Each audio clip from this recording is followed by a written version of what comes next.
नमस्ते, मैं हूं दर्शन दवे। डीडी सेज में आपका स्वागत है।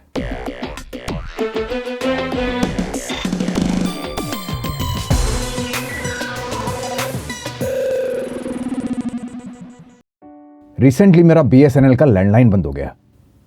जाहिर सी बात है, इंटरनेट भी बंद हो गया।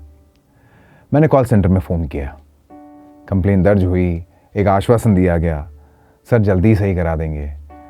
अब सरकारी महकमा एक छवि भी बनी हुई है, कुछ एक्सपीरियंसेस भी हैं। काम कुछ ऐसा होता है कि इंटरनेट के बिना हो नहीं सकता, तो बड़ा टेंशन हो जाता है। मुझे पता था कि इंतज़ार करना पड़ेगा, सरकारी काम अपनी स्पीड से होते हैं। और फिर कुछ ऐसा हुआ जिसकी मुझे उम्मीद नहीं थी।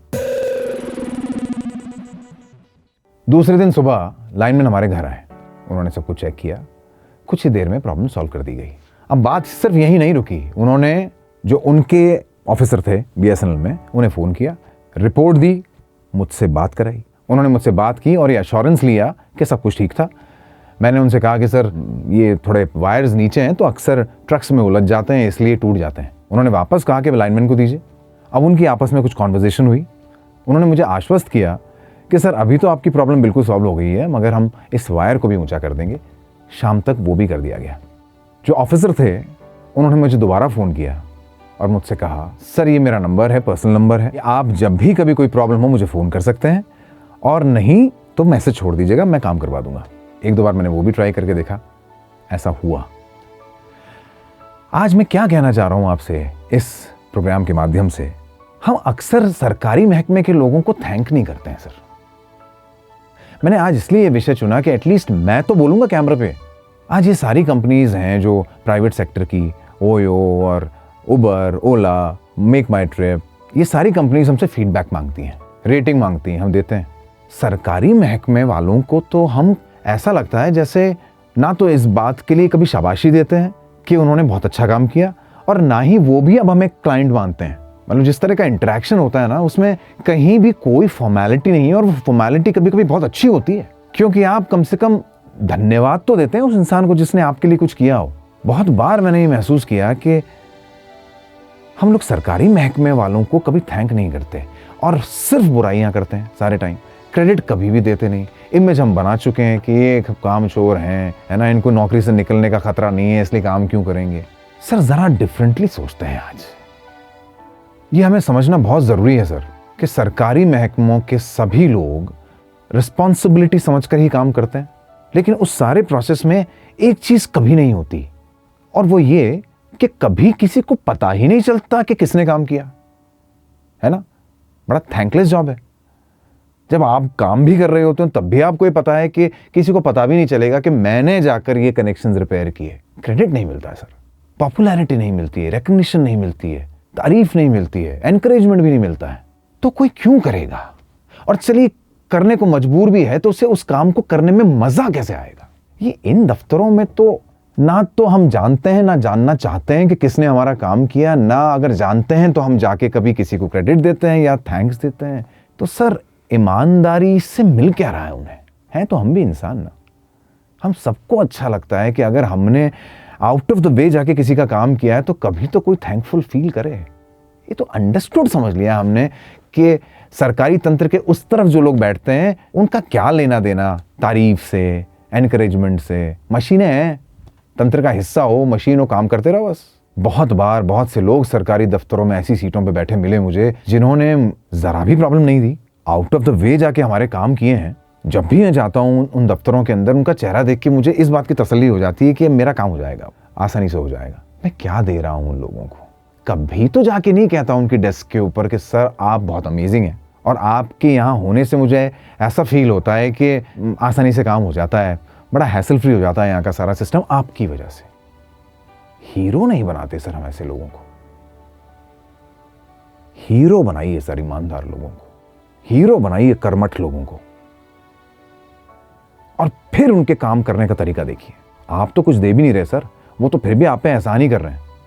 पहल तो वही कर रहे हैं अच्छा काम करने की, फिर भी बिना किसी रिटर्न के एवज में वो पहल कर चुके हैं। अब ये आपका फर्ज है कि अब आप उसकी गुडनेस को जिंदा रखिए, मरने मत दीजिए।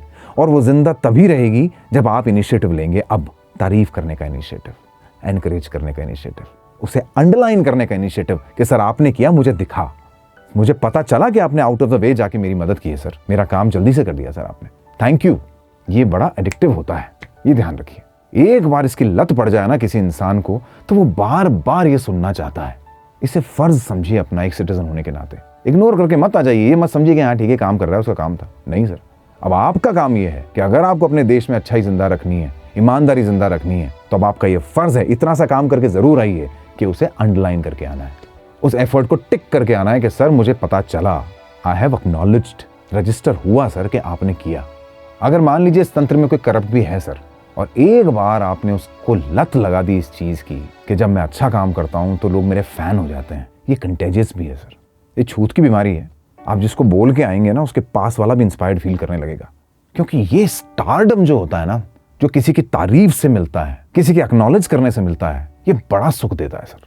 और इस सुख के लिए वो 1000 बार वही काम दोहराएगा, और अगर कुछ गलत करना भी चाहे तो 50 बार सोचेगा, और ये सिर्फ आपके इनिशिएटिव से होगा। ये फर्ज है, किसी ने अच्छाई दिखाई, उसे जिंदा रखने का फर्ज अब आपका है सर, उसका नहीं है, उसने तो दिखा दी। अब अगर उसकी ईमानदारी मरी तो उसके जिम्मेदार आप हैं, वो नहीं। मैं जब भी कभी किसी ऐसे इंसान से मिलता हूं या ऐसे इंसान को देखता हूं जिसके लिए मुझे लगे कि यार ये बहुत ईमानदार आदमी है, सरकारी महकमे में भी ये अपनी रिस्पॉन्सिबिलिटीज़ को इस तरह से निर्वाह करता है, तो I make it a point, ये बरसों से मैंने ऑब्जर्व किया कि आदत ही बन गई है, तो I make it a point कि मैं ये बात जाके उसके कलीग्स के सामने उससे कहूँ। सुने 10-12 लोग कि सर आपकी वजह से हर चीज़ आसान हो जाती है, मैं तो ये सोच के आया था कि पता नहीं कितने दिन लग जाएंगे, आपने तो एक ही दिन में करवा दिया।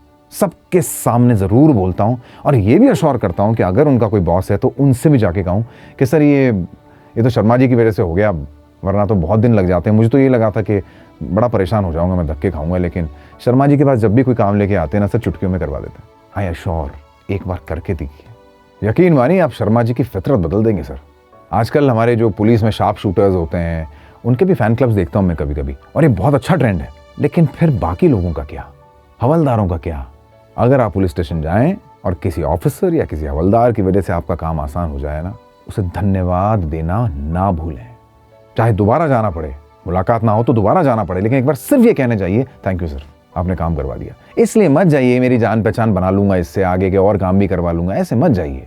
आप देश के निमित्त भी एक बहुत बड़ा काम करेंगे अगर आप उस इंसान की ईमानदारी को जिंदा रखने में कामयाब हो गए तो। 5 लोगों के सामने जरूर कहिए कि सर आप जैसे सभी हो जाएं पुलिस फोर्स में तो मजा आ जाए सर।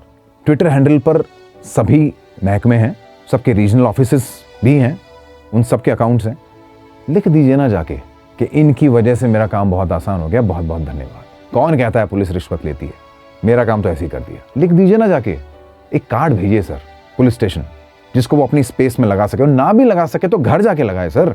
अगर बच्चों ने पढ़ लिया ना एक बार कि जो लोग मेरे पापा के संपर्क में आए वो इतने थैंकफुल हुए मेरे पापा की ईमानदारी के लिए, यकीन मानिए सर जिंदगी भर के लिए ईमानदार बना दिया आपने उस आदमी को। अपने बच्चों की आंखों में इज्जत देखने वाला इंसान बहुत बार सोचता है कोई गलत काम करने से पहले। हम तो रिस्पॉन्ड ही नहीं करते हैं, समझ के बैठ गए तुम्हारा काम है, करो चुपचाप।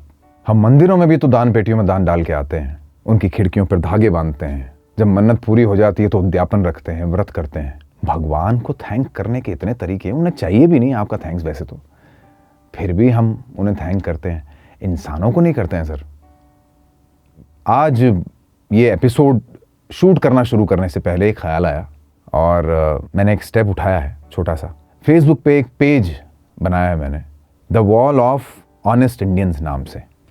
अभी तक उसमें कुछ भी नहीं है। आज के बाद कम से कम मैं उन लोगों के बारे में लिखना शुरू कर दूंगा जो मुझे कहीं भी बहुत ईमानदार नजर आएंगे, या वो महकमे जो मुझे लगता है कि परेशान नहीं करते हैं लोगों को और उनके काम आसानी से कर देते हैं, मैं वहाँ डालना शुरू कर दूंगा the wall of honest Indians. मैं नीचे लिंक भी डाल दूंगा इस वीडियो के डिस्क्रिप्शन में, आप लोग भी उस पर जाके हर उस इंसान का नाम डाल सकते हैं या उस महकमे का नाम डाल सकते हैं जो आपको ऑनेस्ट लगे हों, ईमानदार लगे हों, और उसका लिंक आप उनके साथ शेयर कर सकते हैं। समझ लीजिए क्या आपने एक इंसान को ईमानदार बनाने में या रखने में अपना योगदान दे दिया। करते हैं ना यार, इसलिए कंजूसी मत कीजिए सरकारी महकमों के लोगों की तारीफ करने में। क्या पता आप अकेले का एक जेस्चर किसी के दिल में एक ऐसी लौ जला दे कि वो उससे कोटि कोटि हृदयों में और दीप प्रज्वलित कर सके। ये थोड़ा ज्यादा माइथोलॉजिकल सा हो गया, लेकिन I hope you understood what I wanted to say. चलिए मिलते हैं अगले एपिसोड में एक नए विषय के साथ। नमस्कार।